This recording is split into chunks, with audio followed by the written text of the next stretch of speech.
मधुमक्खी शुरू में खरीद के लाए थे, उसके बाद घूम घूम करके इसका व्यवसाय किया जाता है और किसान लोग को फसल में वृद्धि होती है पर परागण के कारण। सरकार के द्वारा सहयोग कुछ नहीं मिलता है, जो मिलता है सब रास्ते में ही रह जाती है। ये 3 महीना हम लोग को 4 महीना मधु निकलता है, बाकी दिन इसको चीनी खिला करके जिंदा रखना होता है। मधुमक्खी का जहर शरीर में जाएगा तो लाभ ही करेगा, नुकसान नहीं है। पुलिस वाले बोलते हैं आपको पेपर नहीं है, पैसा देना होगा, खर्चा पानी दीजिए, ऐसे करके हम लोग को परेशान करता है। अभी सबसे ज़्यादा तकलीफ मधुमक्खी वाले को होते हैं पुलिस वाले से। कश्मीर में अगर मधुमक्खी लेके जाएंगे तो वो किसान लोग पैसा देते हैं, क्योंकि वहाँ। नमस्कार, मिथिला बोल न्यूज़ में आप सभी दर्शकों का हार्दिक स्वागत है। आज हम लोग नावानगर में आए हुए हैं, जहाँ पर मधुमक्खी पालन को लेकर के जो काम चल रहा है यहाँ पर, और किस तरीके से मधुमक्खी पालन होती है, क्या क्या इसके फ़ायदे हैं, किस तरीके से रोज़गार का उत्सर्जन होता है, और साथ ही यहाँ जो शहद का उत्पादन होता है। मधुमक्खी पालन के इस स्थल पर हम लोग मौजूद हैं, ये नावानगर है। यहाँ पर हमारे साथ जो मधुमक्खी पालन का उत्पादन करते हैं वो हमारे साथ हैं। जी, आपका नाम क्या हुआ? शंभू महतो। शंभू महतो।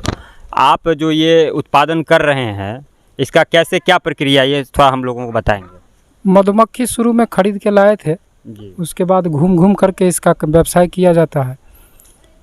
तो इससे मधु से, इस व्यवसाय से मधु उत्पादन, मोम उत्पादन और किसान लोग को फसल में वृद्धि होती है पर परागण के कारण।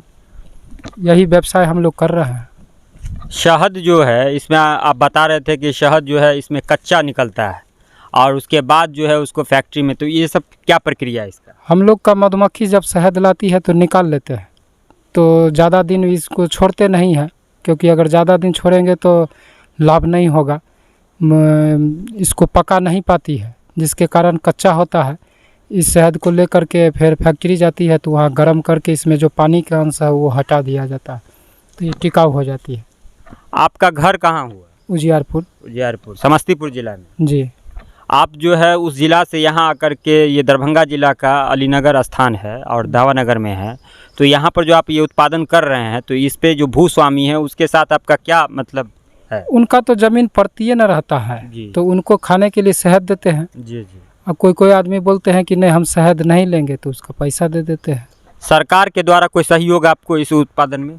सरकार के द्वारा सहयोग कुछ नहीं मिलता है, जो मिलता है सब रास्ते में ही रह जाती है, और नहीं तो अगर मिलता है तो इतना दौड़ाते हैं जो सेवा नहीं मिल पाता है हम लोग को। यानी आप लोग अपने ही पैसे से इसका सारा उत्पादन कर रहे हैं और इसका निर्यात कर रहे हैं? हाँ, अपना ही पूंजी से। अपनी ही पूंजी से। तो ये एक बॉक्स है, एक बॉक्स में कितना शहद निकल जाता है? ये तो मौसम पर निर्भर है। निकलने के लिए तो 25 किलो भी दे सकता है एक सीज़न में, और नहीं निकलने के लिए पूरा महीना बैठे रह जाते हैं तो नहीं हो पाता है। मधुमक्खी के जो बच्चे होते हैं उसको आप लोग पालते हैं, और उसका फिर आगे क्या होता है? हाँ, मधुमक्खी इसमें हम लोग पालते हैं, धीरे धीरे बच्चा देते रहता है जी। और हम लोग इसका काम करते हैं, बच्चा देने के साथ साथ मधु भी देते रहता है साथ साथ में। ये 3 महीना हम लोग को 4 महीना मधु निकलता है, बाकी दिन इसको चीनी खिला करके ज़िंदा रखना होता है। यानी कि चीनी खिला के ज़िंदा उसके बच्चे को आप लोग? समय में मधु निकलने का समय नहीं होता है जी। अप्रैल से लेकर के अक्टूबर तक मोटा मोटी चीनी देना पड़ता है। चीनी देता है। यानी कब कब निकलता है, कौन से महीने से? अक्टूबर से लेकर मार्च तक। अक्टूबर से मार्च तक शहद निकलता है जी जी। तो इसको जो आपका ये बॉक्स है, इस बॉक्स को बनाने में खर्चा क्या है? बॉक्स को बनाने के लिए मोटा मोटी लकड़ी 700 रुपया के लगभग पड़ता है। जो अगर ढक्कन लें, हम लोग तो नेट से काम चला रहे हैं, जो आदमी ढक्कन लेते हैं उनको ज़्यादा पड़ता है। फिर मधुमक्खी का दाम हुआ 200, 300, 350, 250 ऐसे दाम रहता है इसका एक फ्रेम का। अच्छा, फ्रेम में आप मोम की बात कर रहे थे, तो मोम का क्या सा उपयोग है? जो इसमें फालतू गाइड लटकाता है ना, उसको हम गला करके मोम बना लेते हैं, फिर मोम से प्लेट बना लेते हैं, इसी का छत्ता तैयार हो जाता है। मोम का निर्यात भी करते हैं आप लोग? ज़्यादा हो जाता है तो निर्यात भी करते हैं। शहद का निर्यात कहाँ करते हैं आप, किसको देते हैं आप यहाँ से उत्पादन करने के बाद? हम लोग आर के मधु से जुड़े हुए हैं जी, बेगूसराय उनका घर है। अच्छा, वो लोग के पास हम लोग देते हैं, वो लोग अब फैक्ट्री भेजते हैं। क्या रेट में देते हैं? और ये रेट का तो निश्चित नहीं है, अभी 2 साल पहले तो 70 रुपये किलो था, इस बार 150 के आसपास गया है। यानी इस बार मधु उत्पादन का रेट सही मिल रहा उत्पादन बढ़िया नहीं हुआ है, इसलिए मधु का दाम है। है। इसलिए अच्छा, ठीक। इसमें हम लोग को आप दिखा सकते हैं कैसे क्या इसका उत्पादन कैसे होता है, कैसे? दिखा सकते हैं। अभी तो कुन बदलने का समय था, हम लोग कुन मार दिए हैं, अभी नया कुन तैयार होगा, अच्छा तो अभी बाकी मक्खी उखी दिखा सकते हैं। जी, तो थोड़ा हम जहाँ जैसे हो दिखा दीजिए कैमरा से। इधर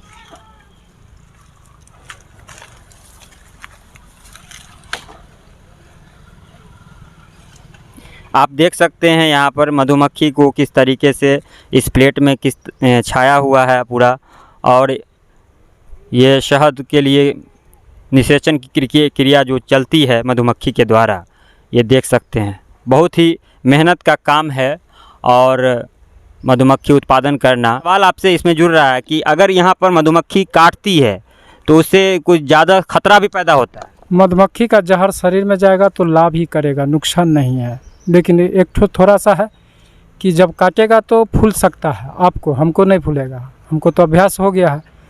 काटेगा तो फूलेगा और थोड़ा दुखेगा 2 मिनट, बाकी इसका जहर शरीर में जाने से लाभ है, नुकसान नहीं है। इसलिए हम लोग को दिन भर में 100-200 भी काट लिया तो कोनो दवा खाने का ज़रूरी नहीं है, ये लाभ छोड़ करके नुकसान नहीं करेगा। भारत सरकार की द्वारा कई सारी योजनाएं हैं जिसमें उन्होंने नरेंद्र मोदी जी सरकार के द्वारा जो कहा गया कि आत्मनिर्भर भारत की तरफ हम लेके चल रहा है, लोकल फॉर वोकल का नारा दिया जाता है, तो कहीं ना कहीं एक अपने ही स्तर से, अपने निजी स्तर से ये आत्मनिर्भर भारत और लोकल फॉर वोकल के लिए काम कर रहे हैं। लेकिन इनका एक ये भी है, आरोप भी है सरकार से कि इनको जो है जो सरकारी फ़ायदा मिलना चाहिए वो नहीं मिल रहा है, और ये बहुत दुखी भी हैं कि अफसर के द्वारा जो है दिक्कत होता है। तो ये सारी समस्याएं हैं। सरकार तो देती है जी, ये सब रास्ते में ही इतना, मतलब आज ये पेपर लाइए, कल वो पेपर लाइए, ऐसे करते करते मतलब मान लेते हैं कि 1 लाख का हमको लाभ देंगे तो 1 लाख 2 लाख हमारा इधर नुकसान हो जाता है, काम छोड़ करके उनके पीछे दौड़ना पड़ता है। अगर वो जो भी पेपर मांगे हम लोग पेपर दे देंगे, लेकिन उसको अगर टाइम से भुगतान किया जाए तब तो लाभ है। अभी बोलेंगे ठीक है अगले सोमवार को आइए, अगले रविवार को आइए, अगले बुधवार को आइए, करते करते मतलब 1 महीना 2 महीना लगा देते हैं। लास्ट में बोलते हैं कि इस सेशन में नहीं होगा, अगला सेशन में देखेंगे आपको। तो इधर हम लोग को मधुमक्खी का काम छोड़ करके उधर जाना पड़ता है, फिर नुकसान हो जाती है, इसलिए हम लोग सरकार की तरफ ध्यान नहीं देते। यानी कहीं न कहीं बिचौलिया का जो दिक्कत है वो आ रहा है। मतलब एक पेपर जो भी मांगेंगे देंगे, लेकिन पेपर मांगने के बाद बोलेंगे कि लास्ट में होगा, तो नहीं हुआ तो इस सेशन में नहीं होगा, अगला सेशन में होगा। आखिर आप समस्तीपुर जिला से हैं, उतना दूर से आकर के इस स्थान को चुनने का क्या मकसद था? यहाँ हम घूम करके देखे, फूल का खेती था तो यहाँ लेके आए। अब यहाँ फूल ख़त्म हो रही है तो अब लीची का फूल चालू होगा तो वहाँ चले जाएंगे। यानी अब यहाँ से आप लोग उठ करके दूसरे जगह जाएंगे? हाँ, एक जगह से दूसरे जगह। सबसे ज़्यादा परेशानी हम लोग को होता है पुलिस वाले से। अच्छा, रास्ते में सबसे ज़्यादा दिक्कत होता है। पहले क्या था कि कोई परेशानी हुआ तो दौड़ के पुलिस के पास जाते थे, अभी पुलिस वाले को देख करके भागना पड़ता है। अब गुंडागर्दी सिर्फ पुलिस वाले ही करते हैं। क्या समस्या है पुलिस के द्वारा? पुलिस का समस्या नहीं, वो लोग बोलते हैं पेपर देने के लिए, पेपर कहीं से बनता नहीं है, कहाँ से बनेगा सरकार अलाउ नहीं कराती है। क्या पेपर चाहिए पता नहीं, लाइसेंस हम लोग को है, सर्टिफिकेट हम लोग को है, लेकिन सर्टिफिकेट का वैल्यू नहीं देते, बोलते हैं ट्रांसफ़र पेपर दीजिए। ट्रांसफ़र पेपर के लिए और जाते हैं मध्य उद्योग केंद्र में तो वो बोलते हैं कि जो ठीक है 2 दिन में आइए, 5 दिन में आइए, दौड़ाते दौड़ाते एक ठो ट्रांसफ़र का पेपर देते हैं कि कहाँ से कहाँ ले जाइएगा। फिर दूसरे जगह जाएंगे तो फिर पेपर चाहिए। तो ये पेपर कहाँ बनती है, और लोग सरकारी लोग पेपर बनाना नहीं चाहते हैं, दौड़ाते हैं। एक ठो पेपर बनाने में महीना में एक बार ट्रांसफ़र करना होता है, कहीं कहीं 1.5 महीना में, कभी 2 महीना, ज़्यादा से ज़्यादा 2 महीना एक जगह पर रहते हैं। तो 2 महीना में पेपर बनाने के लिए जाइए तो 15 दिन वो समय खा लेता है, फिर भी नहीं बनता है। तो हम लोग कहाँ से पेपर बनाएंगे, ये समस्या आती है। और उसके कारण वो लोग पुलिस वाले बोलते हैं आपको पेपर नहीं है, पैसा देना होगा, खर्चा पानी दीजिए, ऐसे करके हम लोग को परेशान करता है। अभी सबसे ज़्यादा तकलीफ़ मधुमक्खी वाले को होते हैं पुलिस वाले से। कोई भी रोज़ पर चलने के लिए अगर 10,000 का भाड़ा किए हैं गाड़ी का तो 3,000-4,000 रुपया पुलिस वाले खा लेते हैं।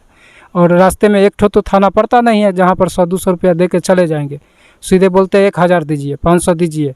मधुमक्खी में इतना कमाई है वो है, और मधुमक्खी में जो खर्चा है वो लोग तो देखते नहीं हैं। अभी सबसे ज़्यादा परेशानी हम लोग को रास्ते में ही होती है।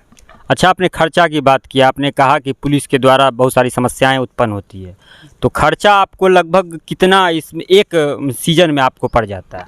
खर्चा ये चीनी खाता है, सबसे मेन खर्चा तो इसका चीनी है, उसके बाद लेबर है, भाड़ा है, और बाकी हम लोग खाना पीना खाते हैं, यही है। तो लगभग इसका आंकड़ा दिया नहीं जा सकता है, कभी 2,000 भी खर्चा आ जाती है एक बॉक्स में, कभी 1500 भी आती है, कभी 1700 भी आती है, और आमदनी का गारंटी नहीं है। कभी एक टीना भी बंधु बाहर हो जाए पूरा सीजन मिला करके, कभी 1.5 टीना भी हो जाए, कभी हाफ टीना में भी ख़त्म हो जाता है। एक बॉक्स में होने के लिए 30 किलो भी हो सकता है पूरा सीजन मिला के, और होने नहीं होने के लिए वह 10 किलो 5 किलो दे करके ख़त्म हो जाती है। इसका क्षमता तो है 50 किलो तक देने का, अगर अच्छी मधुमक्खी हो, अच्छा बॉक्स हो, तो ये 50 किलो तक दे सकती है, लेकिन देती नहीं है। आप मधुमक्खी पालन का कहाँ से ट्रेनिंग लिए हैं और आपकी शिक्षा दीक्षा कैसी है? हम ट्रेनिंग नहीं लिए हैं, प्रैक्टिकल ही किए हैं जी। और इसका ट्रेनिंग पूसा से मिलती है, जी। सबौर से मिलती है, जी। भागलपुर, जी। वहाँ से ब्लॉक के द्वारा मिलती है, वहाँ से ट्रेनिंग लेते हैं लोग। आप पढ़े लिखे भी हैं? हाँ, मैट्रिक किए हुए हैं। मैट्रिक किए हुए हैं। कि आपने कहा कि किसानों को भी फ़ायदा होता है, तो किस तरीके से उसको फ़ायदा होता एक तो ये फूल जब रस छोड़ती है तो मिठास चीज़ है, तो मिठास चीज़ होने के कारण ये मधुमक्खी जाती है, उसको चाट के ले आती है, तो दूसरा कीट उस पर प्रकोप नहीं करता है, तो इससे उनको लाभ होता है कि दूसरा कीट नहीं आएंगे। दूसरा कारण है फसल बढ़ने का, कि ये मधुमक्खी एक फूल से दूसरे फूल, दूसरे फूल से तीसरे फूल, मतलब अनेक फूल पर बैठती है, तो इसका मुंह में शहद भर पाती है। कम से कम 20-30 फूल पर बैठेगी तो इसका मुंह भरेगा, तो 20-30 फूल पर बैठने के कारण इसके पैर में एक दांती नुमा धार जैसा रहता है, जिसमें पराग सट जाती है, तो इसका पराग उस पर, उसका पराग उस पर, इस पर का पराग उस पर क्रॉस हो जाती है। क्रॉस होने के कारण फसल, वैज्ञानिक का कहना है 20%, लेकिन 10% तो हम लोग अनुमान से कह देते हैं प्रैक्टिकल में। बहुत से लोग कहते हैं कि आप लोग मधुमक्खी पालते हैं इसलिए आप अपने लाभ के लिए ऐसा बताते हैं, लेकिन सत्य बात यही है, सही बात यही है कि इससे बेनिफिट होता है किसान लोगों को। 20% का लाभ वैज्ञानिक बताते हैं, लेकिन 10% हम लोग अनुमान में कहते हैं कि होता ही है। इससे नुकसान नहीं है, जिस फूल पर ये बैठेगी उसका लाभ होगी। जैसे कि सेब वाला, कश्मीर में अगर मधुमक्खी लेके जाएंगे तो वो किसान लोग पैसा देते हैं, क्योंकि वहाँ पराग उसका सख्त होता है, हवा धूप से नहीं होता है क्रॉस, तो ये मधुमक्खी जाने से उसका क्रॉस होता है, तो सेब का फलन बेसी होता है। और ये सरसों का हुआ, ये सब का, तो अगर मधुमक्खी नहीं आता है तो हवा धूप से भी क्रॉस हो जाती है, लेकिन मधुमक्खी आने से बेसी क्रॉस होता है, ज़्यादा लाभ होता है। इस फूल के उस फूल होता है, वैसे हवा धूप से होगा तो पास के क्रॉस होगा, और ये मधुमक्खी क्रॉस कराती है तो इस खेत से उस खेत, उस खेत से उस खेत का क्रॉस करा देती है, जिससे फसल बढ़ जाती है। एक और सवाल मुझे याद आ रहा है कि सबसे बढ़िया शहद जो होता है किस समय का होता है, कौन से फूल का होता है? सब शहद अच्छा ही होता है सबका। जैसे सरसों का हुआ जी। तो ये मधु जम जाता है, तो लोगों पब्लिक को लगता है कि यह भाई 2 नंबर दे दिया, इसमें ग्लूकोज ज़्यादा होता है जिसके कारण जमता है, और बाकी शहद जमता नहीं है। तो सब अपने आप में सब शहद ही होता है, अच्छा ही होता है। बाकी क्वालिटी के लिए बोला गया है सुंदरबन का ज़्यादा बढ़िया होता है, वो जंगली मधु है। वन तुलसी हुआ, ये मधु अच्छा होता है, क्योंकि यह आयुर्वेदिक में भी आ जाती है। आप इसके बाद यहाँ से कहाँ जाइएगा? यहाँ से हम भागलपुर चले जाएंगे। वहाँ पर कौन सा मतलब फूल वहाँ उत्पादन किससे होगा? वहाँ लीची का। चलिए, बहुत धन्यवाद आपका, अपने मिथिला बोल न्यूज़ को अपना कीमती समय दिया, ये बहुत धन्यवाद, शुक्रिया।